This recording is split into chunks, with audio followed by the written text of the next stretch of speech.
is CGTN, China Global Television Network. A wave of optimism swept across Africa in 1960 as many years of liberation struggle began to bear fruit. 17 African nations, one country after another. The independence flag was being raised as European colonialists packed and left, bringing an end to decades of foreign rule. That remarkable year became known as the Year of Africa. 60 years of African independence have seen enormous growth in the continent's population and its economies, with numbers surging from just about 300 million people in 1960 to over 1.2 billion today. Economic growth has also taken off since then, with sub-Saharan Africa's GDP, for example, growing from tens of billions to well over $1,000 billion. Access to education, an essential indicator of development, has also dramatically increased, as well as free markets taking root. This week on Talk Africa, we'll reflect on what independence has meant for Africa, what has changed in the last 60 years, and what lies ahead for the continent. I'm Beatrice Marshall. Welcome to Talk Africa.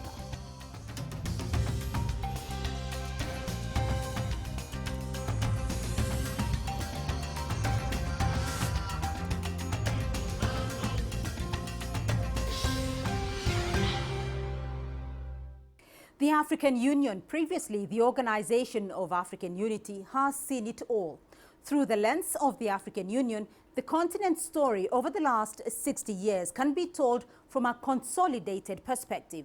To evaluate the significance of this historic milestone, my colleague Girum Chala sat down with the Deputy Chairperson of the African Union Commission, Thomas Kwesi Kwate, to assess his reflections on the path to independence, the African Union's contribution in the continent's development, and much more.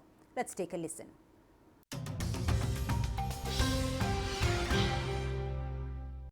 Thank you so much, Mr. Kwesi Kwate, for talking to CGTN. Let's just begin by my first question.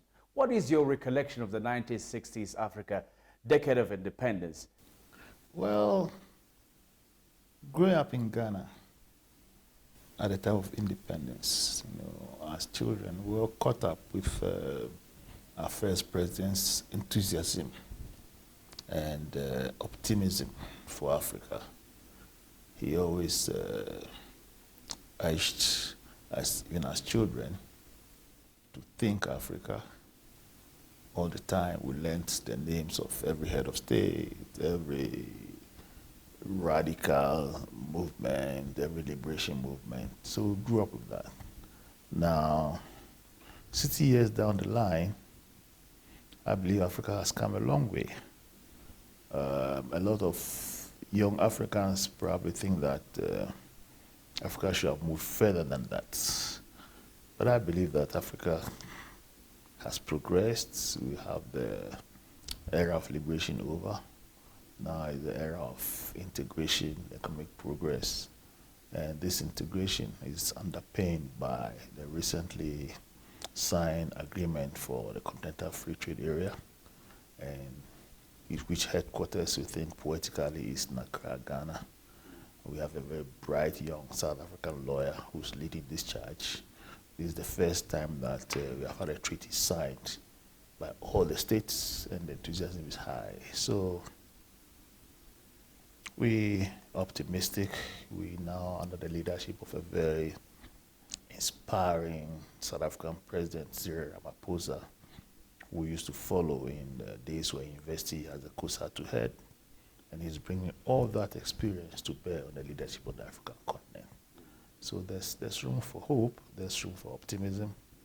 At the same time, we have to have our feet on the ground and to recognize that the challenges are there. We have been unexpectedly hit by the COVID-19 pandemic, which has virtually upended all our best laid plans. Fortunately, or rather unfortunately, all the dire predictions of Africa have not come to pass. But there have been considerable losses of life, which is regrettable. There's been disruption of economic activity, global value chains have been broken, the kind of assistance that we expect from our partners have dwindled because they also are facing this pandemic.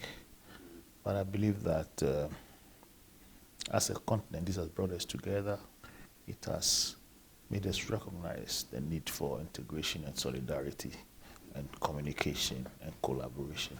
The mantra of many independent political parties was to kick out poverty, disease, and illiteracy rather.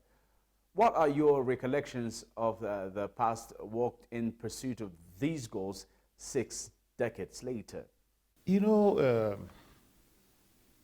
it is very easy to carry out a mantra to kick out poverty.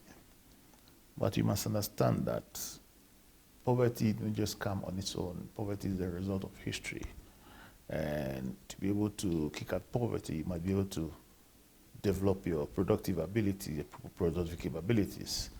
It means science and technology in the application of farming and everything else. It also means that you need to have an educated population. So the key, in my view, is education, science and technology. And in the African Union here, we have a very capable commissioner for human resources and technology, and we're pursuing the dream of having every African child in school. We said by the year 2020 or 2020, it's almost past, but that dream should not be lost. If we have an educated population, that's a population which can imbibe science and technology and use it to drive industrial development. And this is what you can see from the countries which have emerged recently, like Korea, like India and the rest. The emphasis on education and literacy and science and technology is critical for industrial development. And that is, in my view, the principal way in which we can bridge this gap between Africa and the rest of the world. And I believe we're on our way. Since its inauguration, what do you consider some of the milestones of the AU in perhaps spearheading the African agenda? What moments do you look back to with regret, or perhaps what would the AU differently do if those moments played out again? Well, according to me, I do not claim to know much, but I think the whole idea of Agenda 2063 is pivotal and fundamental, and we owe that to the far-sighted leadership of Madame Dlamini Zuma Nkosazana. She has left us with a blueprint with 50-year program divided into 10-year intervals to focus on what we seek to achieve. And one of the things that we have achieved, above all, I think is the Continental Free Trade Area Agreement. That has brought a lot of enthusiasm. And if we work towards that, to have an Africa free of borders, free of frontiers, an Africa where African citizens can move wherever they want, where they have the right of establishment, the freedom for the skies, the free passport, the common passport. We begin to see a continent where we win back the enthusiasm of the youth, the masses, and what people call the progressive elements. And we believe that as we make progress in that direction, together with our partners, you find less and less of our young people, youth, move with desperation to walk across the Sahara on foot, try to cross the Mediterranean because they see only hope outside of the continent. We need to focus our youth to begin to think again about the potential of staying on the continent, bring our talent to bear, and the emphasis of science and technology in the production process. I think that's what's going to move us forward.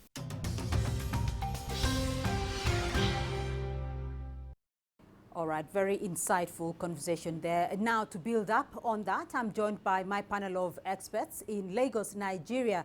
We have Mr. Muda Yusuf, the Director General of the Lagos Chamber of Commerce and Industry. And joining us from Johannesburg, South Africa, Zimkitha Swana, an international relations expert. Welcome to you both, and thank you for joining us on Talk Africa. Now, I want to start by getting a feel of the background of Africa's independence? Because when independence came to African countries about 60 years ago, from France, from Britain, from Belgium, and until World War I from Germany as well, there were high hopes for a better future. Let's look forward 60 years later. What exactly has changed after 60 years of independence? Zimkitha, let me start off with you.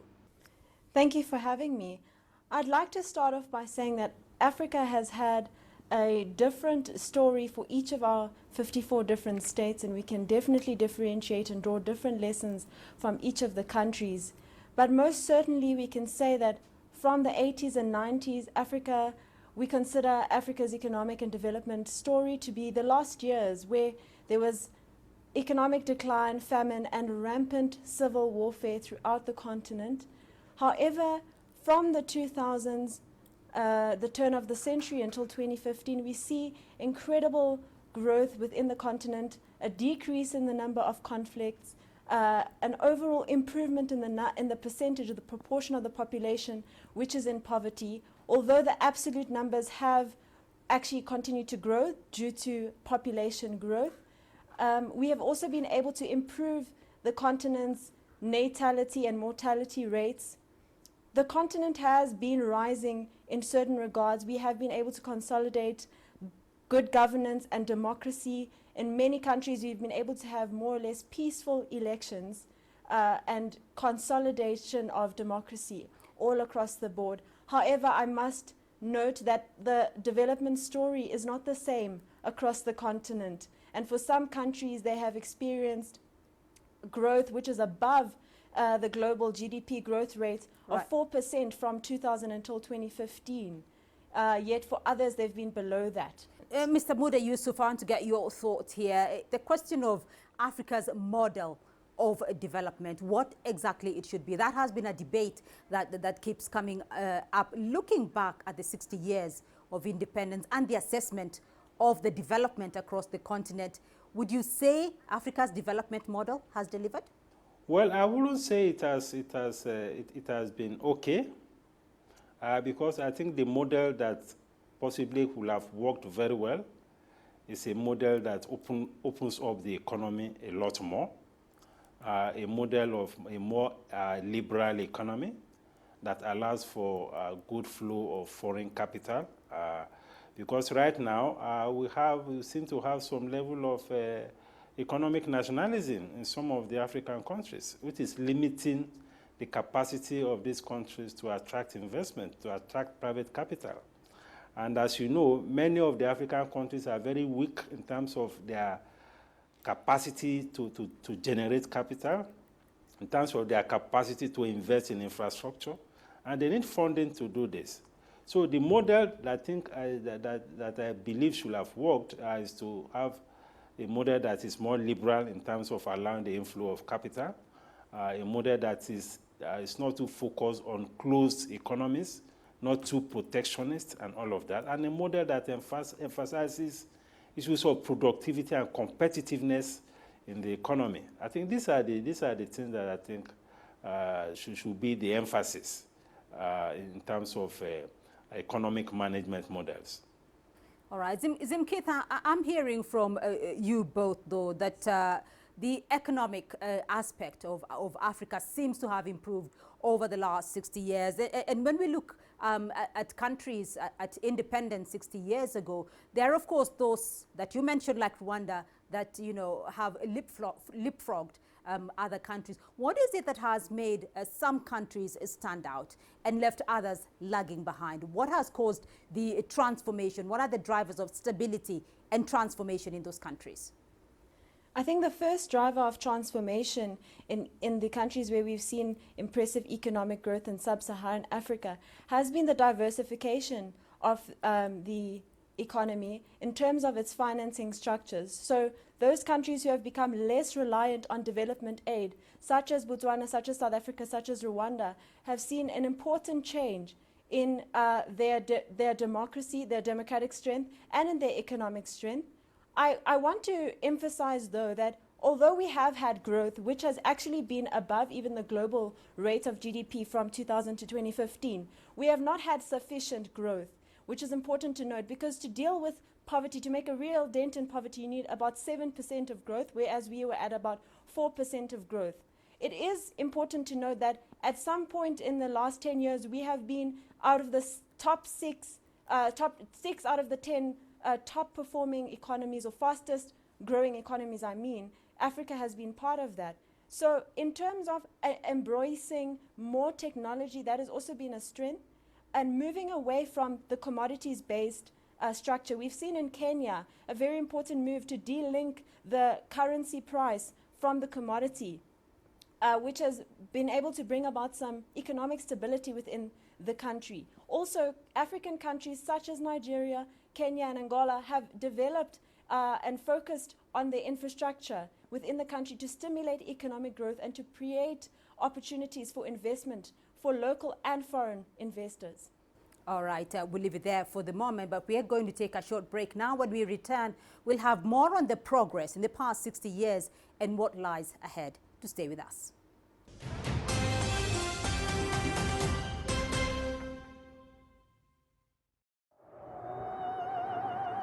Life moves pretty fast. Ideas move at the speed of sound. Technology moves at the speed of light. If you don't filter out the noise, you might miss the details. We pay attention to the details because they matter, showing you a different perspective. See the difference.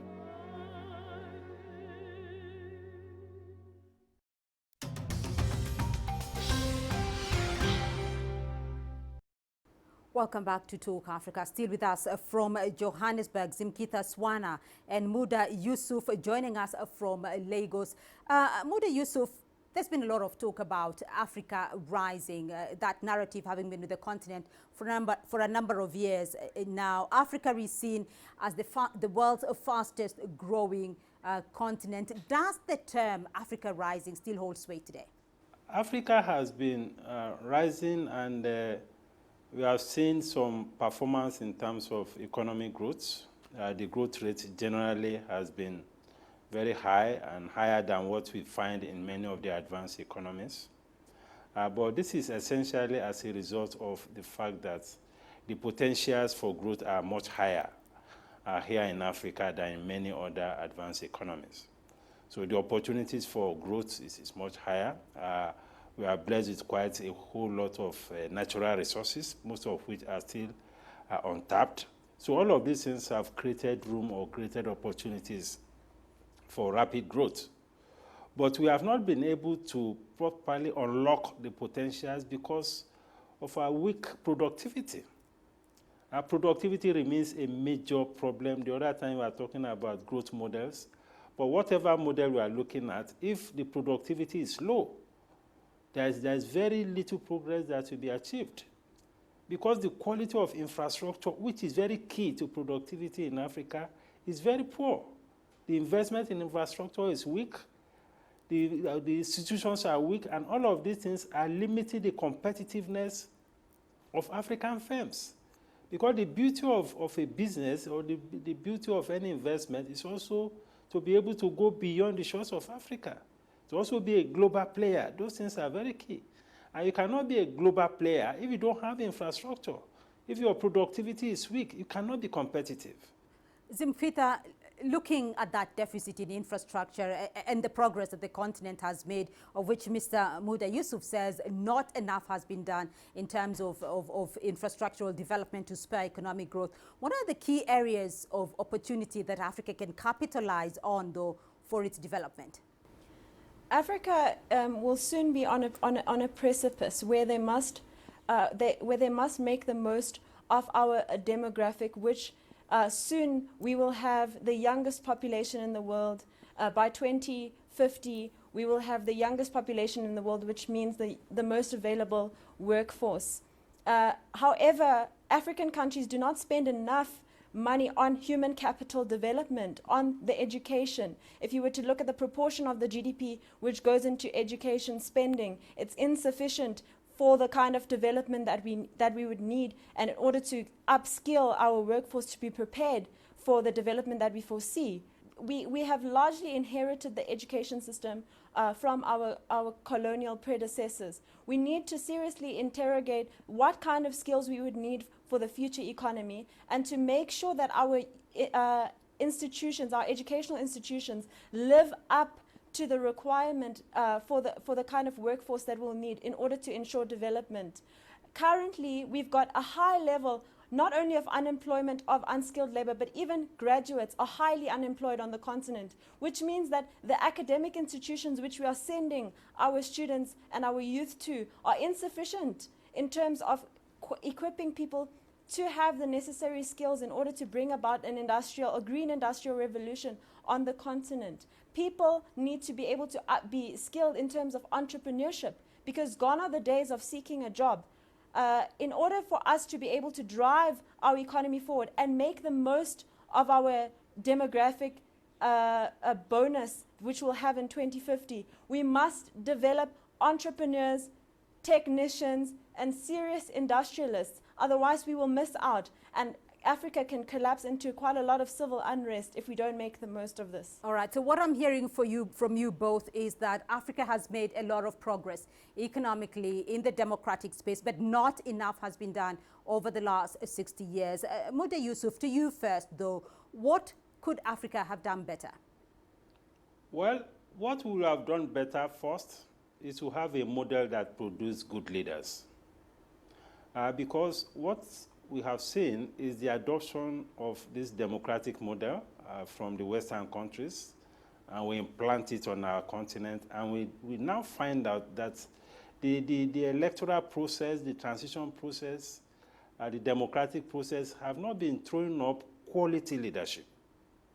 So there has to be maybe a homegrown model to throw up quality leadership in Africa, because the biggest challenge we have in Africa is governance. It's a governance challenge.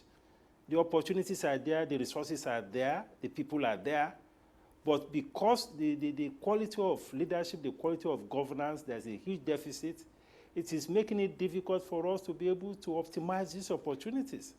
It's making it difficult for us to unlock all the potentials. So the leadership, governance, the electoral model, I think is very key. If we get the leadership right, then our priorities will be right. Our investments will be right. The policies will be right. The institutions will also be right. So the quality of leadership, the quality of governance, and the model that we throw up, the right kind of leadership, I think is what is most paramount for many of the African countries. All right, Zimkitha, in terms of looking for more self-reliance for countries on the continent, the African Union has come up with this agenda of 2063. How realistic do you see that, though, in terms of transforming the fortunes of Africa moving on now to the next 60 years? If we look at the first report on Agenda 2063, which was issued in February of this year, actually the African Union has reported to us on terms of which of its aspirations it has been able to meet. If I were to give you an overall summary, it's been a lukewarm type of success that we can say.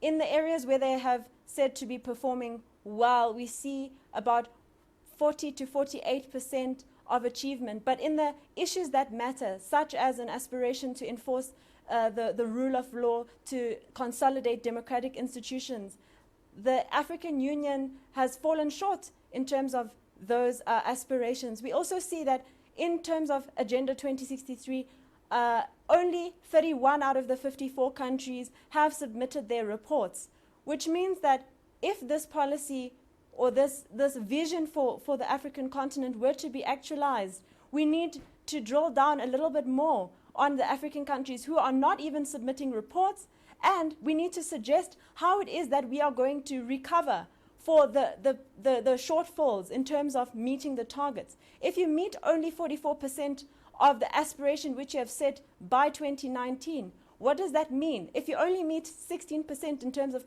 consolidating rule of law in countries, you only achieve 19%. What does that mean? How will we recover in the coming years?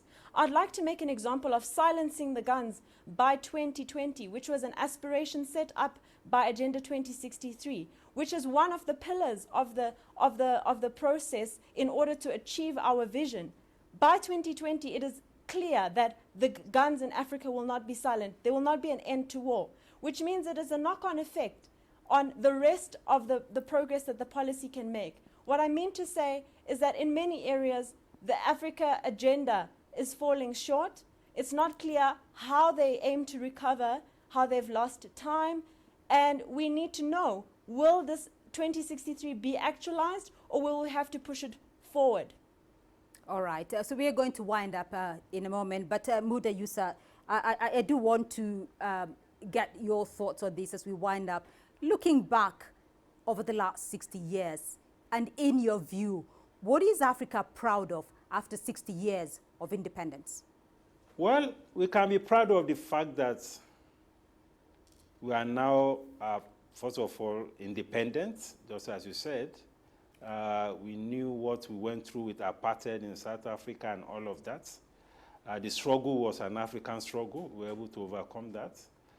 We are now, practically all countries on the continent are now democratic countries. I think that is very good. And also on the continent, you have quite a number of countries that are doing well in terms of trade, particularly regional trade and different regional blocks in COMESA, in SADC, to some extent in ECOWAS. There is also this African Continental Free Trade Agreement, which is a very bold step to also promote trade and investment within the continent. So we have some very bold moves. The service sector on the continent are also doing very well in terms of entertainment and all of that. We have made some progress in the service sector on the continent. So we have quite a number of things at least to showcase as achievements over the last 60 years. All right, Zimkintha Swana, your thoughts on that? What do you think Africa is proud of after 60 years? I think that after 60 years, we can be proud that we have had 2 democratically elected female presidents on the continent, in Liberia and in Ethiopia. That is definitely a leap forward that not all of the continents of the world can say that they have made.